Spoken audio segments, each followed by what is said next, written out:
Alô galera, bom dia, terceiro ano do Colégio Interativo. Vamos começar a nossa revisão, aproveitando esse momento, tá? Que vocês estão em casa, para a gente revisar aqueles conteúdos que foram trabalhados em sala de aula. O módulo 8, capítulo 1, o espaço geoeconômico industrial. Indústria e sociedade de consumo. O que é indústria? É uma atividade que transforma matérias-primas em produtos por meio do trabalho e do capital, do dinheiro. Tá? Essa atividade ela pertence ao setor secundário da economia de um país. Os produtos industrializados são cada vez maiores, mesmo em regiões distantes da área onde se produz até as cidades. E por que isso é possível? Por causa dos meios de transportes que tiveram um desenvolvimento, uma evolução enorme nas últimas décadas do século XX até os dias de hoje, 2020, do século XXI. Os grandes parques industriais deslocaram-se para os países em desenvolvimento. Qual a razão? A busca pela mão de obra abundante e barata e plataformas de exportação. Nesses países, geralmente, há a presença de commodities. O que são commodities? Matérias-primas. E isso agiliza, flexibiliza a produção industrial. A indústria e a sociedade de consumo. O deslocamento dos grandes polos industriais no mundo. Lá no século XIX, o principal polo industrial era a Inglaterra, era o continente europeu. No século XX, houve uma dinamização, uma expansão desses polos. Vocês podem ver no mapa a presença de vários polos industriais espalhados pelo mundo. A exceção é o continente africano, onde há uma presença bem menor de polos industriais. Há uma concentração pequena lá no norte do continente, no Marrocos, Tunísia e Egito, e na África do Sul. Observem que a maior parte do continente africano não apresenta grandes polos industriais. O desenvolvimento da indústria para alcançar o estágio atual, o manufatureiro, ele começou lá atrás, nos séculos anteriores à grande revolução industrial. É o chamado primeiro estágio, o da atividade artesanal. Passou pelo segundo estágio, que é o de transição, até chegar no terceiro estágio, o da maquinofatura. É aquele momento em que acontece a chamada Revolução Industrial, a revolução das máquinas, o uso de novas técnicas, de equipamentos, de máquinas, de energia. Isso revolucionou o modo de se produzir. De lá para cá já ocorreu várias revoluções industriais, até os dias de hoje, em que vivenciamos uma revolução técnico-científico e informacional marcada por novas tecnologias. Por exemplo, essa tecnologia que nós estamos utilizando agora para fazer com que vocês possam aí em casa assistir ou em qualquer outro lugar assistir as nossas videoaulas. Isso é fruto de um processo ao longo do tempo de conhecimento, de aperfeiçoamento, de pesquisas até alcançarmos esse estágio atual. Os chamados modelos de organização do trabalho industrial. Nós temos aqui 3 modelos: o Taylorismo, o Fordismo e o Toyotismo. Esses modelos, eles conseguiram, gente, incrementar a produção no mundo, melhorando, aperfeiçoando, flexibilizando, ok? A geografia da indústria, como a indústria está localizada no mundo. As primeiras indústrias concentravam-se na Europa. É natural que elas se concentrassem lá, por conta da Revolução Industrial, que teve início lá no continente europeu, na Inglaterra. Após a Segunda Guerra Mundial, os países menos desenvolvidos passaram a atrair indústrias, oferecendo vantagens fiscais, impostos baratos, mais baixos, mão de obra barata, salários baixos, uma legislação ambiental e trabalhista pouco rigorosa. Isso acabou contribuindo, principalmente uma legislação ambiental não rigorosa, contribuiu diretamente para a destruição, para a agressão dos nossos biomas, dos nossos ecossistemas naturais. E o mercado consumidor também foi um grande atrativo para essas indústrias virem se fixar aqui nos países menos desenvolvidos. Os desenvolvidos, hoje, eles controlam as tecnologias, sediam as grandes empresas, possuem os grandes tecnopólios industriais, como por exemplo lá nos Estados Unidos, onde está o maior tecnopolo do mundo, na região da Califórnia. É claro que existem outros mundo afora. O Brasil possui o seu, lá na região de Campinas, em São Paulo, em São José dos Campos. Nós precisamos investir mais, expandir cada vez mais esses grandes tecnopolos.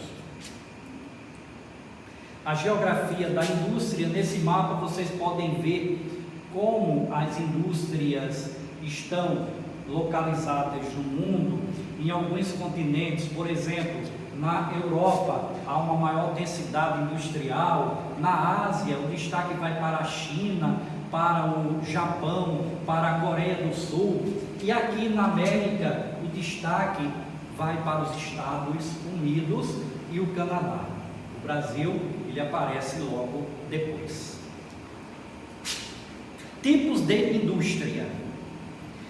Temos as indústrias de base, são aquelas que trabalham, operam com minérios, commodities, matéria-prima, a fim de transformar essa matéria-prima para mandar, enviar para as chamadas indústrias de bens intermediários.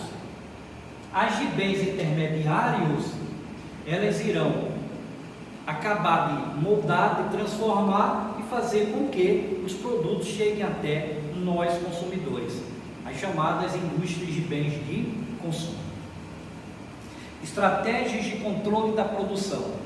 Essas estratégias passam atualmente pela chamada desconcentração, descentralização e localização flexível, que é uma forma ou maneira de você descentralizar a atividade industrial, aquela densidade industrial de uma área, para que outras também possam receber indústrias, a fim de que a atividade industrial não fique localizada apenas em uma região, em uma área. É interessante que ela possa se expandir, se espalhar por outras regiões, por outras áreas também do país. A produção industrial no mundo, dados de 2010. Nesse mapa, ele é muito parecido, muito semelhante com aquele mapa anterior, eu mostrei agora há pouco. No continente americano, o destaque vai para os Estados Unidos, o continente europeu, que apresenta uma grande densidade industrial, e no continente asiático nós temos a China, o Japão, a Coreia do Sul, os chamados tigres asiáticos, que hoje apresentam um desempenho industrial formidável e cada vez mais em crescimento. Estratégias de controle do mercado. Essas estratégias passam pela formação dos trustes, dos cartéis e dumpings. Essas estratégias, gente, de controle do mercado são dominados por grandes grupos industriais e empresariais. Ou seja, as pequenas e médias empresas acabam perdendo em competitividade com essas grandes empresas, com essas grandes corporações industriais, que tendem cada vez mais a se unir, a se juntar, a fim de derrubar os concorrentes. Essa é uma tendência hoje no mundo, principalmente diante dessa nova era da globalização econômica. A geografia industrial da revolução técnico-científico e informacional. Vale destacar a informática, com seu grande desenvolvimento, a biotecnologia e a engenharia genética, as novas técnicas e materiais de produção e as fontes energéticas alternativas. Essa, gente, é a nova cara da geografia industrial dessa revolução atual que nós estamos vivenciando. A técnico, a científico e informacional. Vejam como evoluímos quando comparamos com a primeira revolução, com a segunda revolução, né? A terceira, nós já estamos na quarta revolução industrial, caminhando para a quinta revolução industrial, técnico, científico e informacional. A geografia industrial da revolução técnico, científico e informacional. Nesse capítulo, nesse conteúdo, observem que nós temos vários mapas que nos mostram, por exemplo, o que eu estou falando, eles aparecem aí nos mapas.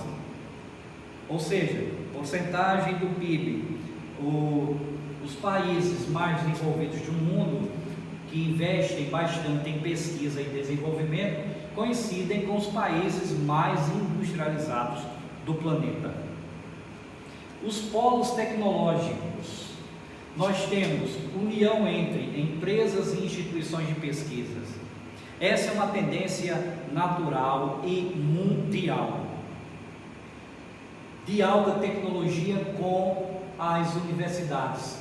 Lá no Vale do Silício, por exemplo, que é o maior polo tecnológico, científico e de pesquisas do mundo.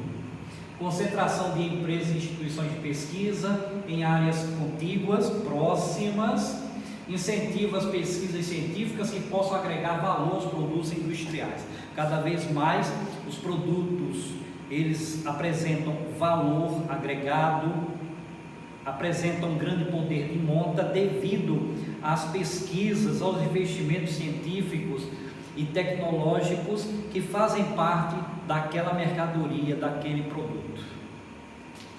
Os primeiros polos brasileiros formaram-se na década de 80. Também acontece em outras partes do mundo. Resultam da presença de mão de obra altamente qualificada. Gente, não adianta você ter um polo tecnológico, científico, se você não tem mão de obra qualificada no país para disponibilizar para as pesquisas. É importantíssimo, é fundamental, é crucial investir em mão de obra, investir em pesquisa, investir no material humano, tá? Ou seja, invistam em vocês, invistam no conhecimento. Isso é fundamental. Daqui para frente nós vamos precisar muito de mão de obra qualificada. Economia e indústria no Brasil, espaço econômico e industrial brasileiro. Nós iniciamos também esse conteúdo, ou seja, a indústria brasileira que vem apresentando nas últimas décadas um elevado crescimento. Claro, devido a alguns momentos de crise, alguns momentos de recessão, alguns momentos de excepcionalidade, como nós estamos vivendo agora, a indústria, naturalmente, ela vai sentir os efeitos, e muito provavelmente poderemos passar por uma recessão para depois voltar a crescer. o espaço econômico industrial brasileiro. Nesse quadro vocês podem ver o PIB 2004 e 2014, comparativo entre alguns países no mundo. A indústria brasileira, ela passou por fases em relação ao seu desenvolvimento. A primeira fase ocorreu lá no final do século XX, no final do século XIX, 1890 e 1930, começo do século XX. O Brasil era um país agroexportador, um país que produzia principalmente, predominantemente, produtos agrícolas, voltados prioritariamente ao mercado externo. A era Vargas, que vai de 30 a 45, baseava-se na chamada indústria de base. Houve grandes investimentos, vultosos investimentos na indústria de base, na chamada era Vargas. Isso ajudou, isso proporcionou que os governos seguintes pudessem desenvolver o parque industrial brasileiro. A fase da substituição de importações ocorreu entre 45 e 80, ou seja, o Brasil passou a produzir aqui aqueles produtos que ele dependia de importação. Isso contribuiu para o dinamismo da indústria brasileira e, consequentemente, da expansão do comércio interno brasileiro. A liberalização da economia, que ocorreu a partir de 90 no governo Collor, onde abriu a economia brasileira ao capital estrangeiro, a abertura às importações e ao capital externo, inserindo o Brasil em cadeias produtivas internacionalizadas. Só que isso aconteceu de maneira rápida, acelerada, e o país não estava preparado, ou seja, o nosso mercado interno não estava preparado para competir com o comércio externo, com o capital externo. No século XXI, ampliação do mercado de consumo interno. Isso é um processo natural da evolução da produção industrial. O comércio ele tende a se expandir, a demanda cresce, a economia vai se estabilizando, ela vai melhorando e isso vai tendo reflexos diretos na população brasileira, no mercado consumidor interno brasileiro. Região concentrada, o sul e o sudeste. Por que região concentrada? Porque são as duas regiões mais desenvolvidas do país, são aquelas que apresentam os melhores equipamentos urbanos, que apresentam um comércio mais dinâmico, apresentam maior densidade industrial, enfim, tá? Onde há maior fluxo de capitais, a sede de grandes empresas, grandes indústrias, melhores portos, aeroportos do país, os grandes polos tecnológicos do Brasil concentram-se lá. Por isso que é chamada de região concentrada. Regiões industriais e sua articulação no espaço. Nós temos algumas regiões que se destacam pelo seu dinamismo econômico e comercial. Economia globalizada. Como nós podemos ver aqui no mapa, a abertura econômica favoreceu nos quais o Brasil é competitivo, como o setor alimentício.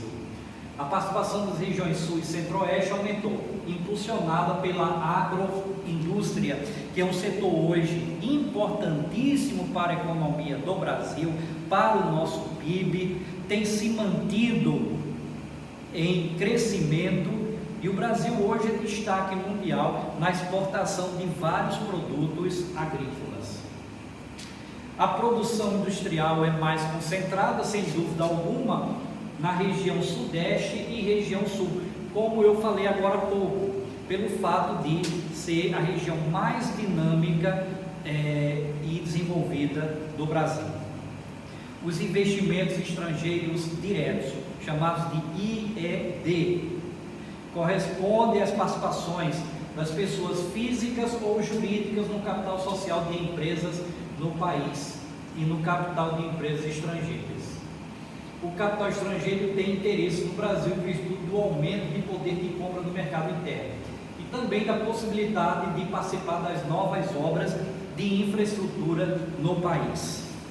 Isso nesses últimos anos, vem sendo viabilizado, vem sendo estimulado a entrada de novos investidores no país. Infelizmente, o momento não é adequado, o momento não é favorável,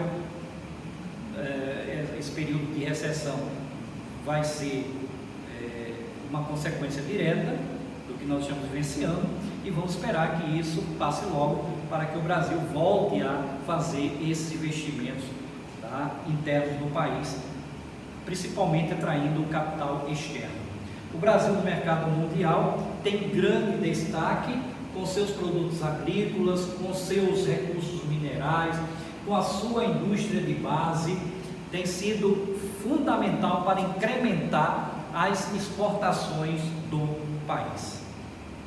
As exportações brasileiras, nós temos aqui nesse quadro alguns produtos com grande destaque, como por exemplo o açúcar, o café, calçados e couro, carnes, que ultimamente o Brasil voltou a vender aos Estados Unidos, produtos elétricos e eletrônicos, enfim, tem aumentado consideravelmente a participação desses produtos nas exportações do país.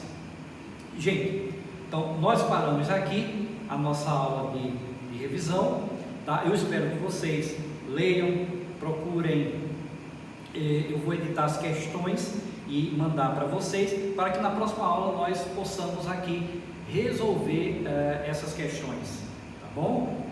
Eu quero deixar também um recado aos pais de vocês. Nós estamos empenhados em fazer essas aulas de revisão, e eu espero que vocês, alunos, interativo, leiam, revisem, aproveitem esse momento para fazer as questões também do módulo, tá? Vou enviar as questões posteriormente para vocês sobre esse conteúdo de revisão, ok? Um abraço e até a volta, que eu espero que seja em breve. Tchau!